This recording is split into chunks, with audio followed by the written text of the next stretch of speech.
So what really happened during the Garter Day procession? The ceremony was supposed to be calm, formal, and perfectly organized. The music was playing. The military guards were moving in perfect formation. The royal family was taking part in one of the most traditional events on the British calendar. Then suddenly King Charles raised his hand, the music stopped, the military column stopped, people in the crowd stopped talking, and for a few seconds everyone looked toward the king. What happened next became the moment that everyone wanted to understand. According to the story presented in this documentary, Charles had publicly corrected Queen Camilla during the procession, but this was not supposed to be a simple mistake. The story claims that something much bigger had been happening behind the scenes. Something had reportedly been developing for almost 2 weeks. And Prince William may have known about it before the ceremony even began. The most surprising part is that the final confrontation may not have started on the day of the procession at all. It may have started days earlier, inside Windsor Castle, during a private discussion between William and his father. There were reportedly changes being planned. There were concerns about the official procession. There was an assistant who may have been placed under pressure. And according to this story, there was even a secret recording. By the time the procession began, William was supposedly already prepared. Camilla, however, may not have known what was waiting for her. So let's go back to the beginning and look at what allegedly happened. Around 12 days before the procession, Windsor Castle was not yet filled with the atmosphere of the final ceremony. There were no large crowds outside. There was no full ceremonial performance. Instead, staff members were working behind the scenes. Technical teams were checking cameras. Coordinators were studying the procession route. Officials were reviewing schedules. Large screens were showing test images from different parts of Windsor Castle. Every camera position mattered. Every movement mattered. The Garter ceremony has a long history, and royal ceremonies are normally planned with great care. Even a small change in position can affect what the cameras see. It can affect where members of the royal family stand. It can affect the order of the procession, and it can change the way the public sees the event. During one of these preparations, Camilla reportedly entered the room. She did not make a big announcement. She simply came in and watched the rehearsal screens. On one of those screens was Catherine. Catherine was taking part in a practice session. She was wearing a practice hat and was moving through the ceremony as staff prepared for the final event. According to the story, something about Catherine caught Camilla's attention. It was not a mistake. It was not a problem with her behavior. In fact, it was the opposite. Catherine appeared relaxed. She looked natural in front of the cameras. The cameras seemed to find her easily. She did not need to force a smile. She did not need to change her body language. She simply moved through the rehearsal. According to the story, Camilla watched this closely. And what she saw reportedly made her uncomfortable. The story suggests that Catherine had something that could not simply be created by royal rank. It was public warmth. It was a natural connection with people. It was the ability to appear comfortable in front of cameras. And according to the story, Camilla believed Catherine was receiving the kind of attention she had spent years trying to build. The difference was important. A title can be given, a position can be inherited, a place in a royal ceremony can be assigned, but public affection is different. It cannot simply be ordered, it cannot be written into a schedule, and it cannot be guaranteed by a ceremonial position. According to the story, this was what bothered Camilla. She had the title, she had the position, she had the access. But Catherine seemed to have something that was much harder to control. The story then takes a dramatic turn. Camilla reportedly turned toward her executive assistant. She did not make a dramatic announcement. Instead, she described what sounded like a small technical adjustment. Catherine, according to the story, would be moved slightly. Instead of standing directly beside William, she would be placed farther back. The change would create more space between William and Catherine. The camera angles would also change. Catherine would be less visible from some of the main positions. At first, it could sound like a normal technical decision. Royal ceremonies involve many people. There are always adjustments. There are always changes to camera positions and movement patterns. But according to the story, this was not a normal adjustment. The assistant reportedly understood the real meaning of the request. He was holding his clipboard. He did not immediately respond. The room became uncomfortable. Camilla apparently treated the request as something ordinary. She did not explain why the change was necessary. She did not appear worried. She simply expected the instruction to be followed. Then she started walking away. But there was one problem. William had reportedly heard everything. He had been close enough to understand what was being discussed. And according to the story, William did not react emotionally. He did not shout. He did not rush after Camilla. Instead, he walked across the room slowly. He approached the assistant. He looked at the screens, then he looked toward Camilla. Camilla stopped. She turned around. She may have expected William to speak politely. She may have expected him to question the decision. She may even have expected him to remain silent because of the family's usual approach to private disagreements. But according to the story, William did something different. He made his position completely clear. He said, "My wife stands next to me. No one separates her." The room reportedly became completely silent. Nobody moved. The assistant did not know what to say. Camilla looked at William. For a moment, the two simply stared at each other. The story describes this as more than an argument, it was a boundary. William was reportedly making it clear that Catherine's position beside him was not something that could simply be changed. Camilla did not respond with a long argument. She eventually walked away, but the story suggests that she did not forget what happened, and William did not forget it either. The story claims that William had already been worried about possible changes before this confrontation. 2 nights earlier, William had reportedly spoken privately with his father. There were no assistants in the room, there were no cameras, there was no public audience. It was simply a private conversation between the king and his heir. William reportedly explained his concerns. He told Charles that he believed Camilla might attempt to change the official arrangement. Charles listened. He did not immediately defend Camilla. He did not dismiss William. Instead, according to the story, Charles asked one simple question: "Do you have evidence?" William reportedly answered that if Camilla tried to make the change, he would have evidence. This answer was important. William was not asking his father to act based on suspicion. He was telling him that he would wait, he would watch, and if something happened, he would be ready. According to the story, Charles then made a decision. He decided that the official procession plan had to be protected. The king reportedly contacted the Lord Great Chamberlain. The instruction was simple. The approved positioning plan was not to be changed without proper authorization. If someone attempted to make a last-minute change, staff were not supposed to accept it automatically. They were supposed to check the original document. Any major difference had to be reported.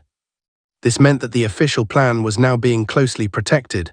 The story suggests that Charles was not publicly accusing anyone. He was simply making sure that the official rules could not be quietly changed. But according to the story, Charles went even further. The documentary-style account describes Charles later going to his private study. The palace had become quiet. Most public areas were closed. The king was alone. On his desk was a piece of parchment. There was a candle nearby. There was also red sealing wax.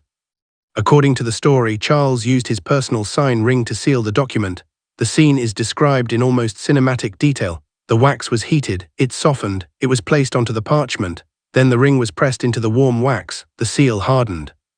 The document was now officially closed. The story says the document clearly stated that the positions of William and Catherine during the procession were fixed. Any unauthorized change could be corrected immediately. The rank of the person causing the change did not matter. The rules applied to everyone.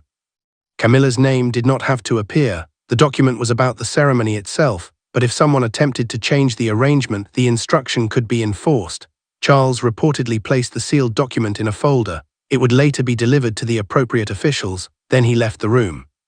According to the story, he had already made his decision. The system was now ready. The only thing left was to see whether anyone would actually try to change the official plan.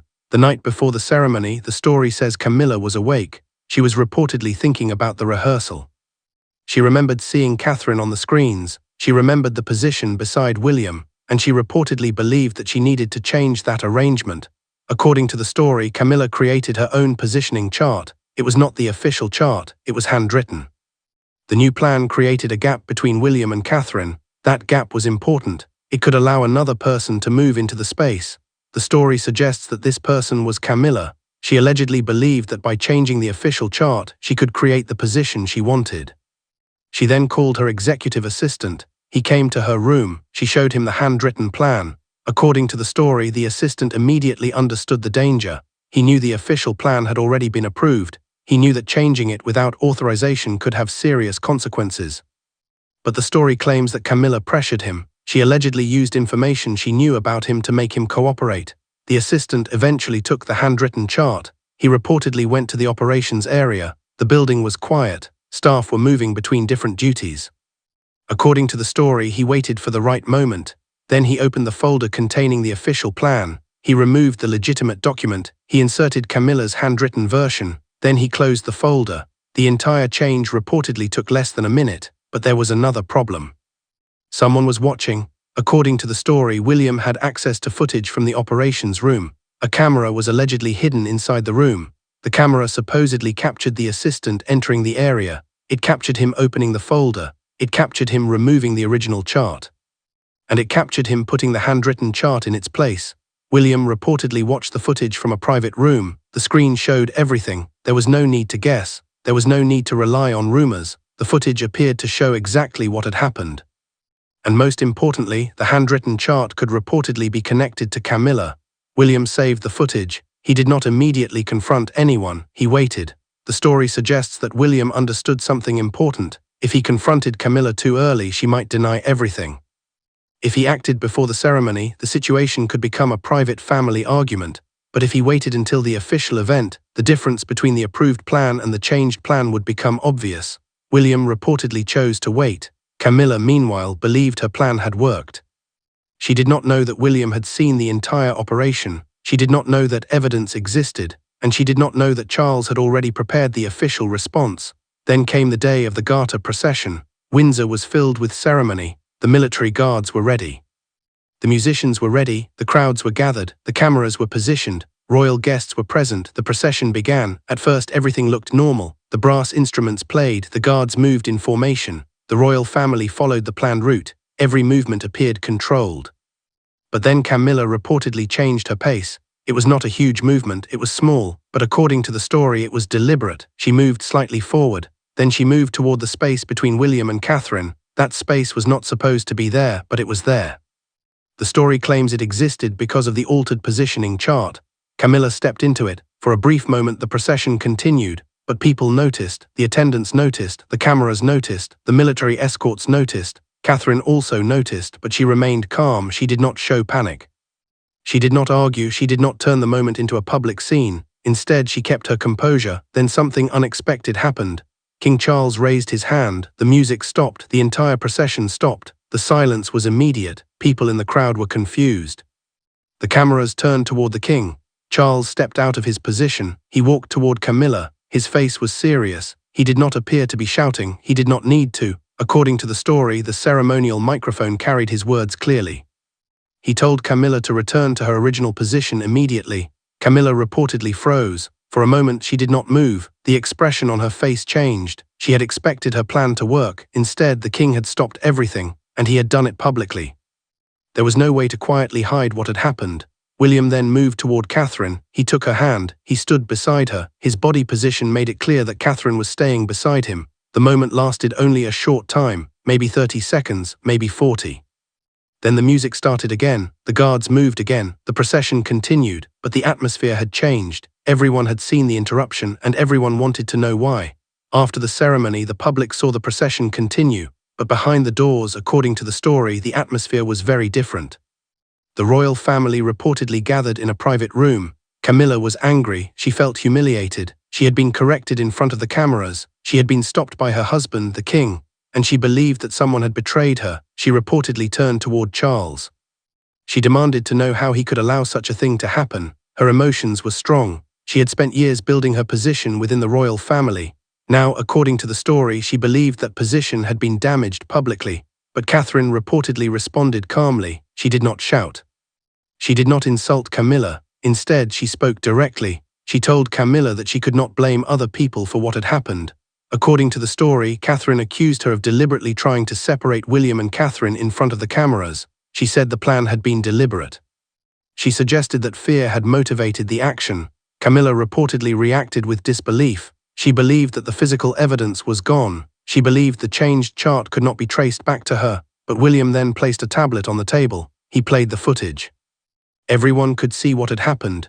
The assistant entered the operations room. He opened the folder. He removed the official chart. He inserted the handwritten chart. And there was the handwriting, Camilla's handwriting. The evidence was now in front of her.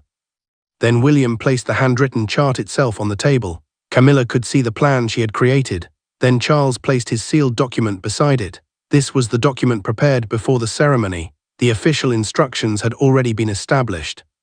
Charles reportedly looked at Camilla and explained that the decision had already been made before the procession began. The trap, according to the story, had been created by Camilla's own actions. She had changed the plan. She had created the evidence. and she had walked into a situation where the king was already prepared to respond. The room became quiet. There was nothing more to say. Outside Windsor Castle, the story was spreading quickly. The image of Charles raising his hand had become the central moment. News programs were discussing it. Royal commentators were analyzing the footage. People were sharing images online. Everyone wanted an explanation. Why had the king stopped the procession? Why had he spoken to Camilla? Why had the music stopped? Why had William immediately moved beside Catherine? The story says that commentators studied every frame. They looked at Charles's expression. They looked at Camilla's reaction. They looked at Catherine's calm face. They looked at William's movement. The contrast became especially important. Catherine appeared calm. Camilla appeared shocked. William appeared prepared. Charles appeared firm. According to the story, some royal historians described the event as unusual. A reigning monarch had publicly stopped a royal procession. The king had personally intervened. The moment was visible to cameras from around the world. That made it impossible to quietly explain away. The palace, however, remained mostly silent. No long statement was issued. No detailed explanation was provided. The silence created even more speculation. People began asking whether something had happened behind the scenes. Some believed it was simply a protocol issue. Others believed it was personal. And some believed the ceremony had exposed a much larger disagreement inside the royal family. According to the story, the consequences did not come through a dramatic public announcement. They came quietly. Royal schedules began to change. Some engagements connected to Camilla reportedly disappeared. Certain joint appearances were no longer listed. The changes were not explained. The assistant involved in the alleged plan was reportedly removed from the palace. Again, there was no major public announcement. The story suggests that this was how the royal institution handled internal problems. Instead of public arguments, it used schedules. Instead of dramatic statements, it used appointments and absences. A person could become less visible without anyone officially saying why. According to the story, this was what happened to Camilla. Her name appeared less often in some operational schedules. Some events were changed. Some connections between her schedule and the Wales family's activities became less visible. The message was subtle, but those watching closely could notice the difference. The story also describes a private letter from Charles to Catherine. The letter was reportedly handwritten. It was delivered directly. Its full contents were never made public. That was important. A public statement would have been official. A handwritten private letter was different. It suggested something personal. The story claims that the letter was a message of support. Charles reportedly wanted Catherine to understand that her position was secure. The exact words were not publicly known. But the story says that the message included ideas such as protection and permanence. The letter became another symbol of the changing situation. The public saw only the procession. They did not see the private discussions. They did not see the documents. They did not see the footage.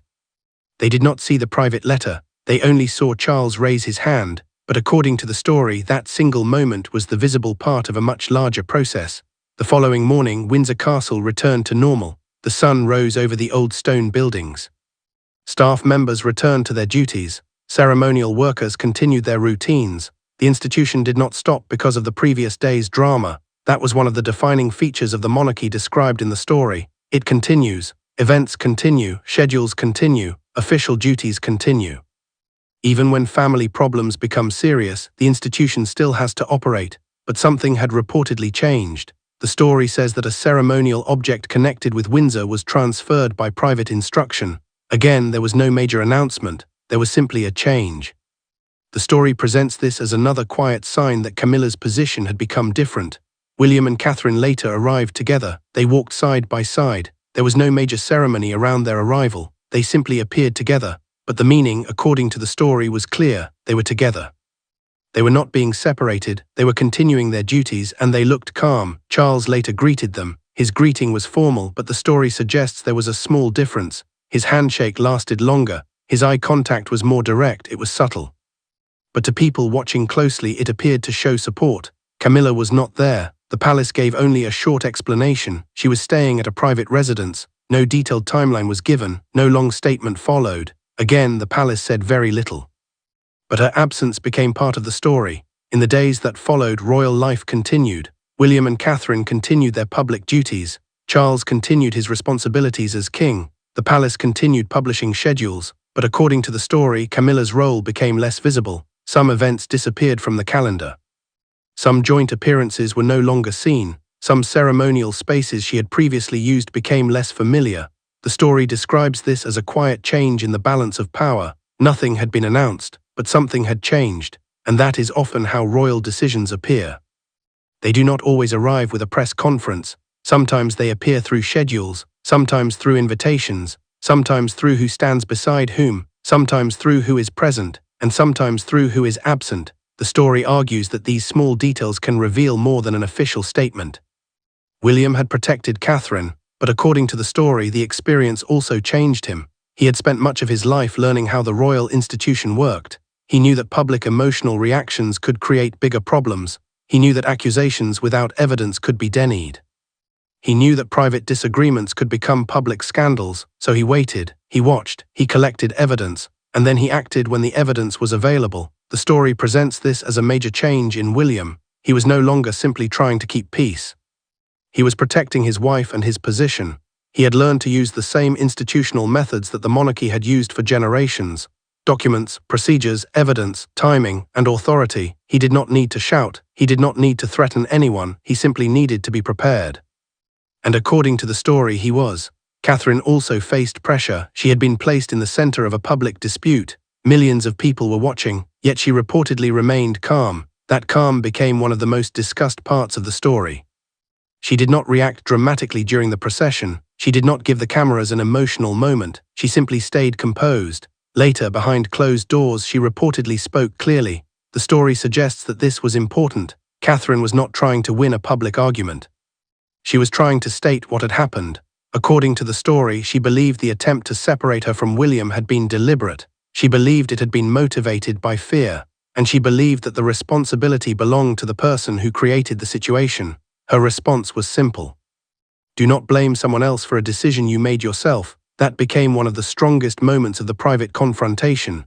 Charles's position was perhaps the most complicated. He had chosen Camilla. Their relationship had survived years of public criticism. They had faced controversy.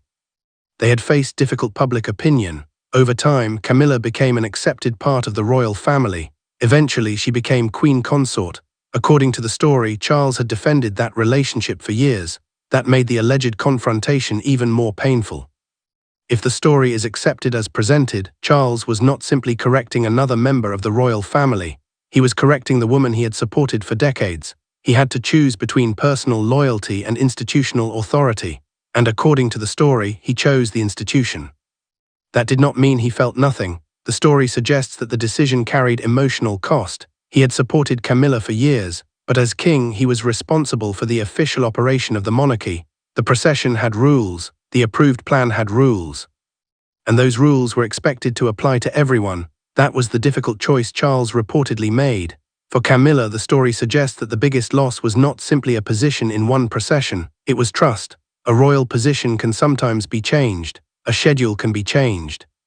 An engagement can be removed. A ceremonial role can be adjusted. These things are administrative, but trust is different. Once someone believes they have been betrayed, rebuilding the relationship can be extremely difficult. According to the story, Camilla believed Charles had protected her, but then he publicly corrected her. She believed the assistant would follow her instructions, but the evidence exposed the plan. She believed the change would remain hidden, but William had reportedly seen it. She believed she could control the situation, but the institution had already prepared for it. In that sense, the story presents her failure as the result of several decisions coming together. One decision created the next, one action created evidence, and one attempted change triggered a much larger response. In the end, the most powerful image was simple. Charles raised his hand. The music stopped. Everyone stopped. For a few seconds, the entire ceremony depended on one decision. The king had spoken. The official arrangement had to be restored, and the procession continued. That raised hand became a symbol. It showed authority. It showed that the ceremony could be stopped. It showed that the king was willing to intervene publicly. And according to the story, it also showed where Charles's authority stood. The moment lasted less than a minute, but its meaning, according to the story, lasted much longer. The royal family continued after the ceremony. There were no permanent public interruptions. There were no daily statements. There was no official dramatic announcement explaining every detail. Instead, the monarchy moved forward. That is what institutions often do. They continue, they absorb problems, they adjust, and they keep going. William and Catherine continued together. Charles continued as king. Camilla became less visible in some parts of the story. The assistant was no longer part of the operation. the official arrangements remained in place, and the palace continued with its work. The public could debate what happened, experts could discuss the meaning. Royal watchers could study the footage, but inside the institution the decision had already been made. The story suggests that the final message was very simple. William and Catherine would remain together. Their official position would not be quietly changed. The royal family's ceremonial rules would be followed, and anyone attempting to change them without proper authority would face consequences. So what should we take from this story? The Garter Day procession may have looked like a short ceremonial event, but according to the story, the real drama happened long before the cameras arrived. It began with a rehearsal, it continued with a positioning plan, then came a private conversation between William and Charles, a formal instruction followed, a sealed document was prepared, an unauthorized chart was allegedly created, an assistant was reportedly pressured into changing the official plan. William supposedly watched the operation through hidden footage, and then the procession began. Camilla moved, Charles raised his hand, the music stopped, the procession stopped, and the entire world saw a moment that seemed impossible to ignore. Behind the scenes, the story says the evidence was already waiting, the video, the handwritten chart, the official document, everything was ready, and when the private confrontation happened afterward, the evidence was placed on the table. There was no longer a simple question of what had happened, there was a record of what had allegedly happened. William had protected Catherine. Charles had enforced the official rules, Catherine had remained calm, and Camilla was left facing the consequences of the plan described in this story. The most powerful part of the story is not the shouting, it is not the anger, it is not even the confrontation behind closed doors. It is the silence after Charles raised his hand, the silence in the room during the private confrontation, the silence from the palace afterward, and the silence surrounding the changes that followed. Because in royal life, silence can sometimes say more than words. A schedule can speak. An absence can speak, a handshake can speak, a person standing beside another person can speak, and according to this story, that is exactly what happened. William and Catherine continued to appear together, Charles continued to support the official order, Camilla's public presence changed, the palace continued moving forward. And the ceremony that had been interrupted eventually continued as if nothing had happened, but something had happened, the balance had shifted, a line had been drawn, and according to the story, the person who drew that line was King Charles, one raised hand, one command, one moment.